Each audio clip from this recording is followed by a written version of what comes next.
ഇന്ന് സ്ത്രീകൾ കൈവെക്കാത്ത മേഖലകൾ ചുരുക്കമാണെന്ന് വേണമെങ്കിൽ പറയാം. എന്നാൽ മീൻ പിടിക്കാനായി ഉൾക്കടലിൽ പോകുന്ന സ്ത്രീകൾ എത്ര പേരുണ്ടാകും? വളരെ കുറവായിരിക്കും. തിരുവനന്തപുരം വിഴിഞ്ഞത്ത് നിന്ന് ഉൾക്കടലിൽ പോയി ആദ്യ സ്ത്രീ എന്ന നേട്ടം കൈവരിക്കുകയാണ് ജ്യോതിയുടെ വിശേഷം.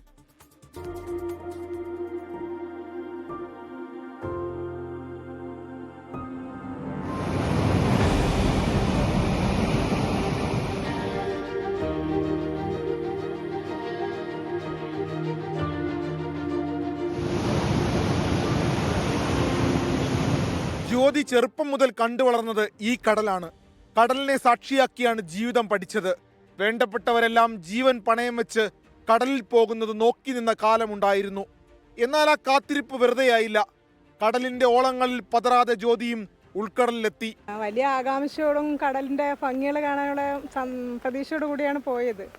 പക്ഷെ അവിടെ പോയപ്പോൾ എനിക്ക് അതിൽ സന്തോഷത്തിനേക്കാൾ ഉപരി മത്സ്യത്തൊഴിലാളികളുടെ ആ ഒരു ബുദ്ധിമുട്ടും അവരെന്തുമാത്രം റിസ്ക് എടുത്താണ് ആ ഒരു ജോലി ചെയ്യുന്നതും മനസ്സിലാക്കാൻ പറ്റിയത്. ജ്യോതിക്ക് 38 വയസ്സ് മാത്രം. കാലങ്ങൾക്ക് മുന്നേ മീൻ കച്ചവടം നടത്തുന്നത് ഇതേ തീരത്താണ്. നീന്തൽ വശമുണ്ട്. കടലിനെയും നന്നായി അറിയാം. ആത്മധൈര്യമുണ്ടെങ്കിൽ സ്ത്രീകൾക്കും ഉൾക്കടലിലെ മത്സ്യബന്ധനം തൊഴിലാക്കാമെന്ന് ജ്യോതി പറയുന്നു. അപ്പോൾ എനിക്ക് സ്ത്രീകളോട് പറയാനുള്ളത്, ഒരു പ്രതിസന്ധി വരുമ്പം തളർന്നു പോകാതെ പൂർവ്വകാർഗം ശക്തിയോടുകൂടെ എണീച്ച് അടുത്ത സ്റ്റെപ്പ് എന്ത് ചെയ്യാമെന്ന് ആലോചിച്ച് അതിലോട്ട് അങ്ങ് കടക്കുക. അല്ലാതെ എന്നെക്കൊണ്ട് പിന്നെ ഒന്നും പറ്റത്തില്ല, ഒതുങ്ങിക്കൂടാതെ നമ്മളെ കൊണ്ടും പറ്റും, നമുക്കും ആഗ്രഹങ്ങൾ സാധിച്ചെടുക്കാൻ പറ്റുമെന്ന് മുമ്പോട്ട് വരിക. മത്സ്യക്കച്ചവടത്തിന് പുതിയ രീതികൾ കൊണ്ടുവന്നും തന്റെ വിജയയാത്ര തുടരുന്നുണ്ട് യുവതിയും കുടുംബവും. ഇപ്പോൾ ഓൺലൈനായാണ് ജില്ലയിലെ മത്സ്യക്കച്ചവടം. കച്ചവടത്തിനായി തുടങ്ങിയ മത്തിക്കാര എന്ന പേജും സമൂഹ മാധ്യമങ്ങളിൽ വൈറൽ. ആദ്യം നമ്മൾ ചൂണ്ടയിട്ടപ്പോൾ നമുക്ക് കിട്ടിയത് കുഞ്ഞൊരു ഹമൂറാണ്. തുടിക്കുന്ന തുടുപ്പ് കണ്ടോ കുമ്പാരിമാര്, തീരെ കുഞ്ഞായി പോയില്ലേ.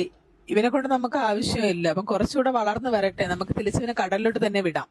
പൂന്തുറയിൽ നിന്നും വിഴിഞ്ഞത്തെത്തി ഇവിടെ നിന്നും എഞ്ചിൻ ഘടിപ്പിച്ച വള്ളത്തിലാണ് കടലിൽ പോയത്.